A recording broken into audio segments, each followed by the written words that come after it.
এ হে হে হে, লা লা লা লা, আ না না না না, না না না না। সাথী। সাথী শুধুমাত্র একটা সিনেমা নয়, সাথী একটা আবেগের নাম। সাথী আমাদের কাছে একটা মানে ভালোবাসার নাম।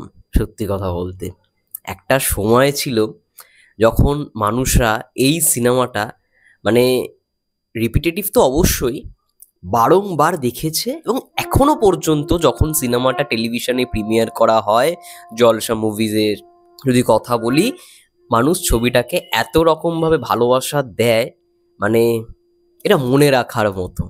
এবং কেন বললাম কথাগুলো, কারণ ওই যে টাইমটা 2002 সাল, তখন আমি সত্যি কথা বলতে জন্মাইনি, আমি 2004-এ জন্মিয়েছি। বাট আমার পরিবারের যে কজন সদস্য রয়েছে, এমন কেউ নেই যে এই সিনেমাটা তখন দেখেনি। আমাদের কলকাতায় শ্যামবাজারের ওইদিকে যখন আমরা থাকতাম,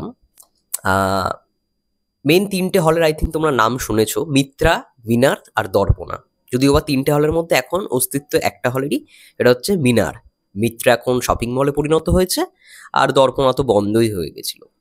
তো মিত্রা মিনারের রেশ কিন্তু সব থেকে বেশি ছিল, বাট সাথী সিনেমাটা এই দুটোর কোনোটাতেই আসেনি। সাথী এসছিল দর্পণাতে। আই থিঙ্ক পরবর্তীকালে হয়তো মিত্রা বা মিনারের মধ্যে কোনো একটা সিনেমা হলে আসতেও পারে, বাট আমার যেটুখানি মন বলে দর্পণাতেই ফার্স্ট এসেছিল। আমি পেপারে দেখেছিলাম, তখন পেপারে আসতো না যে সাথী, এবং ওখানে লেখা ছিল যে নবাগত অভিনেতা জিৎ।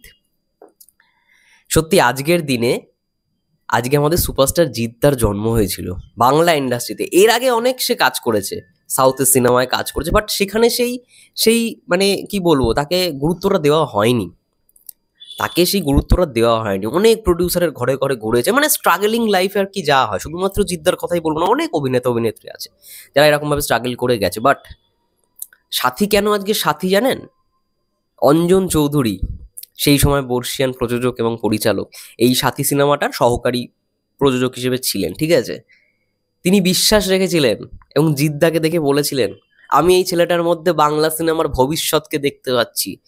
বাংলা ইন্ডাস্ট্রিতে, বাংলা চলচ্চিত্রের মধ্যেও রোম্যান্টিক সিনেমা এখনো যে জীবিত, এবং বাংলা সিনেমা দেখতে লোকে যে হলে আসে, সেই বিশ্বাসটা তার মধ্যে ছিল। এবং তোমরা বিশ্বাস করবে না, ওই টাইমটায় বাংলা সিনেমার কিন্তু অবস্থা একটু হলেও করুণ হয়ে পড়েছিল। লাস্ট শ্বশুরবাড়ি জিন্দাবাদ একটা বাজিমাত করেছিল, বাট তারপরে না বোম্বাদাও কোথাও গিয়ে বলে যে নতুন কাউকে আসতে হবে। সেই বোম্বাদার হাত ধরে সাথীর অফার ফার্স্ট গেছিল বোম্বাদার কাছে, যেহেতু শ্বশুরবাড়ি জিন্দাবাদ সেই সময় মানে ব্লকবাস্টার সিনেমা। তো সাথীর অফার ফার্স্ট বোম্বাদার কাছে যায়, কিন্তু বোম্বাদা বলে না, আমি এই ছবি করব না, আমি এই ছবি করব না, নতুন মুখকে দিয়ে আমি নতুন মুখকে দেখতে চাই। তখন বোম্বাদার হাত ধরে জিদ্দার আগমন ঘটে। এবং কেমনভাবে হয় তোমাদের বলছি। একটা তখন বিজ্ঞাপন আর কি বেরোয়, খুব রেস চলে বিজ্ঞাপনটা কি ছিল, বিজ্ঞাপনটা একটা তিনজন ছেলে একটা স্যান্ডো গেঞ্জির অ্যাড করছে, ঠিক আছে? ওরকম একটা অ্যাড ছিল, ওরকম একটা বিজ্ঞাপন ছিল, এবং তিনটে ছেলের মধ্যে একটা ছেলে ছিল হচ্ছে জিদ্দা। তো ওই বিজ্ঞাপনটা তখন সেই পরিমাণে ভাইরাল হয়েছিল, এতটা মানে ইয়ে হয়েছিল, পপুলার হয়েছিল, সেখান থেকে বুম্বাদার চোখ পড়ে জিদ্দার ওপর। ছেলেটার সম্পর্কে খোঁজ খবর নেয়। তারপরে জিদ্দার আগমন ঘটে এই ইন্ডাস্ট্রিতে। জিদ্দাকে তো সাথী সিনেমার ডাবিং করতে দেওয়া পর্যন্ত হচ্ছিল না, কারণ তার বাংলাটা উচ্চারণটাই খুব জঘন্য ছিল। কারণ সে তো বাংলা মানে বাঙালি পরিবারে জন্মগ্রহণ করেনি না, তার বংশটাই পুরোপুরি ছিল একটা সিন্ধি পরিবার থেকে উঠে আসা ছেলে। তার হিন্দিটা মোটামুটি তাও ভালো ছিল, আর এমনি তাদের যেই ভাষা, ওই মানে হিন্দিতেই বেশিরভাগ কথা বলে, কিন্তু বাংলা বলতেই পারতো না। তো সেই ছেলে, ভাবো, রেডিওতে বাংলা শুনে শুনে বাংলা বলা প্র্যাকটিস করেছে, কারণ তাকে ডাবিং করতে দেওয়া হবে না বলে। হরনাথ চক্রবর্তী, শ্রীকান্ত মোহতা তারা বলে যে তোমাকে দিয়ে ডাবিং করাবো না, কারণ কোথাও গিয়ে ডাবিং করালে কিছু সমস্যা হতে পারে। তারাও তাদের জায়গা থেকে সিনেমাটাতে ভালো করে চলে, এই কথাটা বলেছিল। বাট জিদ্দা তখন এতটাই জেদি ছিল, বলেছে না, আমিই ডাবিং করবো, আমার প্রথম সিনেমা আমিই ডাবিং করবো। সেই অনুযায়ী যেরকমভাবে ডাবিংটা করে, ওই বাংলা শিখে শিখে, বাংলা শুনে বাংলা বলে, জিদ্দা বাড়িতে যখন প্র্যাকটিস করে, জিদ্দার কাকা এসেছিল, মানে জিদ্দার কাকা আর কি, ওই কথাবার্তাগুলো, বাংলা কথাবার্তাগুলো এসে শুনে জাস্ট চমকে গেছিল, মানে কে বাংলায় কথা বলছে বাড়িতে। ওই রেডিওতে বাংলা শুনে শুনে যখন বাংলাটা প্র্যাকটিস করতে লাগে, সবাই চমকে গেছিল, বিশেষ করে জিদ্দার কাকা, যে বাড়িতে কে বাংলায় কথা বলছে। তখন বুঝতে পারে না এবার তাহলে বাংলাটা ঠিকঠাক হচ্ছে। তো সেই জিদ্দার আজকে সাথী সিনেমার 23টা বছর। অঞ্জন চৌধুরী বিশ্বাস করো তখন ভেবে নিয়েছিল এই হচ্ছে বাংলা সিনেমার ভবিষ্যৎ। বাংলায় মেন স্ট্রিম ছবি যে চলে না, এটা ধারণাটাই ভুল। এবং সাথীকে তখন বলা হয় বাংলা সিনেমার স্বর্ণযুগের উত্থান, বাংলা সিনেমার স্বর্ণযুগের একটা উত্থান। তার জন্য সবাই এটাকে আবেগ ভাবে নেয়, অনেকের ভালোবাসা। সত্যি কথা বলছি, হ্যাঁ আমি সত্যি কথা বলছি, জিদ্দার ফ্যান হয়েছি সাথী দেখে এমনটা না, জিদ্দার ফ্যান হয়েছে অনেকগুলো সিনেমা দেখার পর। বাট সাথী যে কারোর মানে ভালো লাগবে না বা ভালো লাগেনি এমন দর্শক আমি আজ পর্যন্ত কোথাও দেখিনি, বিশ্বাস করো। এমন দর্শক সত্যি আমি দেখিনি। সিনেমাটার আজকে যে মানে তখন শুক্রবার করে সিনেমা রিলিজ হতো, তো এই 14ই জুন ছিল শুক্রবার, 2002 সাল। বিশ্বাস করো বন্ধুরা, সিনেমাটা চলেনি। প্রথম 2 দিন 3 দিন সিনেমাটা নাকি চলেইনি, শুক্রবার শনিবার রবিবার 14, 15, 16 এই 3 দিন সিনেমাটা চলেনি। এবং 14, 15, 16, 16 তারিখ কি মানে 16ই জুন রবিবার ছিল। প্রডিউসারদের একটা ভরসা ছিল রবিবার দর্শক যাবে সিনেমা হলে, বাট চলেনি। সিনেমাটাকে নামিয়ে দেওয়ার কথা বলা হয়েছিল। অঞ্জন চৌধুরীর মনে বিশ্বাস ছিল না এই ছবি পিক আপ নেবে, ছবিটা রাখা হোক। সোমবার থেকে ওয়ার্কিং ডেতে ছবিটা যেরকমভাবে বিজনেস করা শুরু করে মহেন্দ্র সোনিজি এসবিএফ এর কর্ণধর রিসেন্টলি একটা ইন্টারভিউতে একটা পডকাস্টে বলেছে যে সাথী বিজনেস করেছে যা মানে যেই বাজেটে, মানে সাথী যেই বাজেটে সিনেমা তার থেকে 20 গুণ, তার থেকে 20 গুণ বেশি। বুঝতে পারছো তো সেই সময় কিরকম রেস তুলেছিল সাথী। প্রায় 1 বছরের কাছাকাছি আমার মন বলে, বা হ্যাঁ এটাই মনে হয়েছে, এটাই মনে পড়ে আর কি। প্রায় 1 বছরের কাছাকাছি সিনেমাটা চলেছে। বাংলা সিনেমার মাইল ফলক ছিল এবং আমাদের সুপারস্টার জিদ্দার কোথাও গিয়ে আগমন হয়। সত্যি সাথী সিনেমাটা দেখার পর মানে আমরা সবসময় ভাবি, আমি যখন ছোটবেলা দেখতাম, এখনো দেখি, টিভিতে অত দেখা না, যখন দেখি আর কি চোখে পড়ে দেখি যে এই যে বিজয়, যে ক্যারেক্টারটা, মানে সোনালি বারবার তাকে ভুল হচ্ছে। যেই বিজয়কে চাইছে মন থেকে, সেই বিজয়কে সে দেখতে পাচ্ছে, বাট এমনভাবেই সেই বিজয় দেখা দিচ্ছে কোথাও গিয়ে তার মনের মধ্যে একটা মানে সেই ক্যারেক্টারটা, সেই চরিত্রটা সম্পর্কে বাজে ধারণা, ভুল ধারণা তৈরি হচ্ছে, বারবার বোঝাচ্ছে বারবার।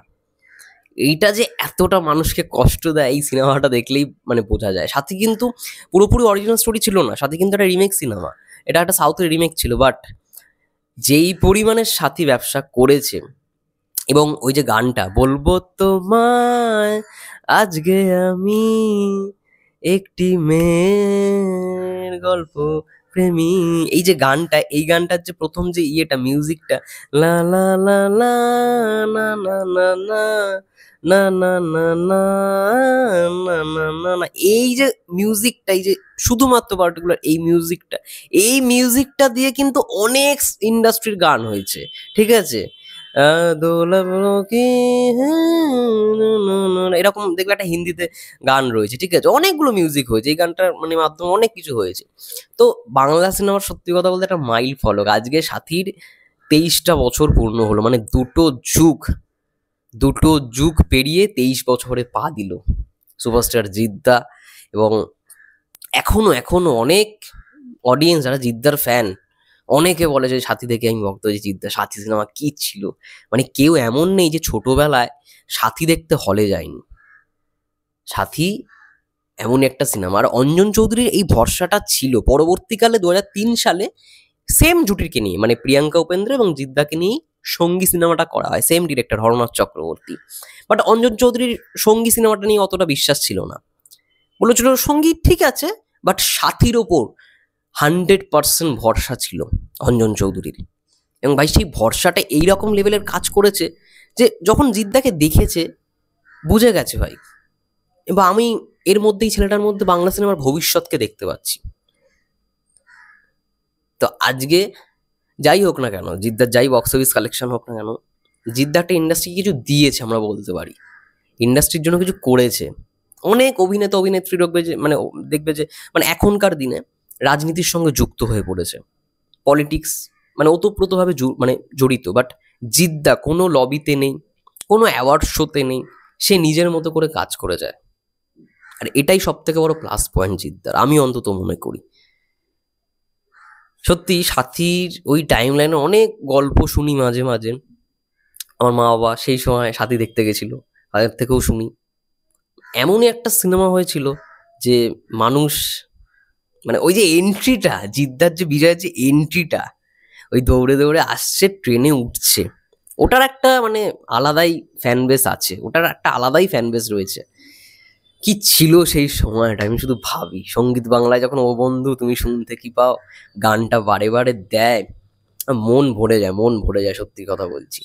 সাথীর মাধ্যমে মানে আমাদের সুপারস্টারের কোথাও থেকে জন্ম হয়েছিল, এবং এটার জন্য অবশ্যই বুম্বাদা খুব ওতপ্রোতভাবে জড়িত। বুম্বাদা যদি না হতো তাহলে সুপারস্টার দেবদারও জন্ম হতো না, সুপারস্টার জিদ্দারও জন্ম হতো না। তো বুম্বাদার জন্যই আজকে একটা এমন সাথী অফার জিদ্দাকে দেওয়া হয়েছে, সাথী যে করেনি। তেমনি বুম্বাদার জন্যই এবার দেবদার যে ফার্স্ট সিনেমা অগ্নিশপথ, ঠিক আছে, সেটাও বুম্বাদার কাছে গিয়েছিল, সেটাও মানে বুম্বাদা ইয়ে করেছিল। যাই হোক, বুম্বাদার জন্যই আমাদের কোথাও গিয়ে মানে টলিউডে আরো দুই সুপারস্টারের, তাদেরকে আমরা এখন সুপারস্টার বলি, তাদের কোথাও গিয়ে জন্ম হয়। এটা মাইল ফলক সিনেমা ছিল সত্যি কথা বলতে, মানে 23টা বছর পার করলো, এবং এই জুটিকে নিয়ে কিন্তু টোটাল 3টে সিনেমাই হয়েছে, এই সাথী, সঙ্গী, আর হচ্ছে হ্যালো মেম সাহেব। যদিও বা 3টের মধ্যে একটাই হিট, একটাই ব্লকবাস্টার হিট, সাথী। সঙ্গী অতটা হিট হয়নি, আর হ্যালো মেম সাহেব তো সিনেমাটা খুব একটা হিটই নয়, মানে ফ্লপ হিট বলতে গেলে। হ্যালো মেম সাহেব সিনেমাটা আমি জানি অনেকেই হয়তো দেখেনি, আমি অবশ্যই রিকমেন্ড করবো। মানে শিবপ্রসাদ মুখার্জি, নন্দিতা রায়ের, আমি তো বলবো যে কমেডি সিনেমার মধ্যে ভাই অন্যতম একটা সিনেমা হ্যালো মেম সাহেব। দারুণ ভাই, জিদ্দা এরকম লেভেলের কমেডি তো আমি কোনো ছবিতে পাই না, যেই লেভেলের কমেডি এখানে দেখতে পেয়েছি। দারুণ একটা গল্পের ওপর ভিত্তি করে একটা সিনেমা হ্যালো মেম সাহেব। এই গানটাও বেশ ভালো লাগে, hello memsahib, hello how are you, hello memsahib, just tell me what to do. তো এই সময়গুলো না যখন টিভিতে দেখতাম, গানগুলো যখন শুনতাম, বেশ ভালো লাগতো। তো যাই হোক, আমার এখনো পর্যন্ত মনে হয় যে মানে এমন কেউ নেই যে সাথী দেখেনি। ঠিক আছে, আমার ভিডিওটা যারা দেখছো আই থিঙ্ক সবাই সাথী দেখে নিয়েছে। এবং সাথী দেখেছি আমি, জিদ্দার কেন ফ্যান হয়েছি, আমি সাথী দেখেছি, অনেক সিনেমা দেখার পর আস্তে আস্তে জিদ্দার ফ্যান হয়েছি। বিশেষ করে আমি এখনো বলবো জিদ্দার one of the best performance দেওয়া সিনেমা যদি কিছু হয়ে থাকে, মানে জিদ্দাকে ভাই, যেটার জন্য আমি জিদ্দার কোথাও ফ্যান হয়েছিলাম, সেটা হচ্ছে ক্রান্তি। ক্রান্তি কিন্তু আমি ছোটবেলায় যে হ্যাবক বুঝে বুঝে ফেলেছি এমন নয়, বাট ক্রান্তি থেকে কোথাও কি জিদ্দার প্রতি একটা অ্যাট্রাকশন তৈরি হয়েছিল। ক্রান্তি সিনেমায় আমি এখনো বলবো যে জিদ্দার বেস্ট পারফরমেন্স পেয়েছি, বেস্ট পারফরমেন্সের যদি কথা বলি। আর সেই সময় সাথী তো বুঝিয়েই দিয়েছিল যে ভাই রোম্যান্টিক সিনেমার দর্শক বেঁচে আছে। প্রত্যেকটা ইন্ডাস্ট্রিরই দেখবে মানে হায়েস্ট গ্রসিং সিনেমার মধ্যে দেখবে মানে রোম্যান্টিক সিনেমাগুলোই কিন্তু সব থেকে বেশি ব্যবসা করেছিল সেই সময়, সেই সময়ের কথা বলছি, রোম্যান্টিক মুভিগুলো। তো এমনই তখন একটা করুণ অবস্থা ছিল আমাদের ইন্ডাস্ট্রিতে, সাথী একটা মানে বিভৎস অক্সিজেন জুগিয়ে দিয়েছিল, বিভৎস পরিমাণের অক্সিজেন। যাই হোক, এটাই বলার ছিল। তোমাদের কি মন্তব্য সাথী নিয়ে অবশ্যই কমেন্ট করে জানাও। এটা মানে একজন সিনেমা প্রেমী এবং জিদ্দার ফ্যান হিসেবে কর্তব্য আমার যে সাথীকে নিয়ে কথা বলা। হয়তো অনেক কিছুই বলতে পারলাম না, বাট আমি যেগুলো জানি সেগুলো নিয়েই আলোচনা করলাম। তোমাদের কি মন্তব্য অবশ্যই কমেন্ট করে জানিও। ততক্ষণের জন্য সবাই ভালো থেকো, সুস্থ থেকো, টেক কেয়ার।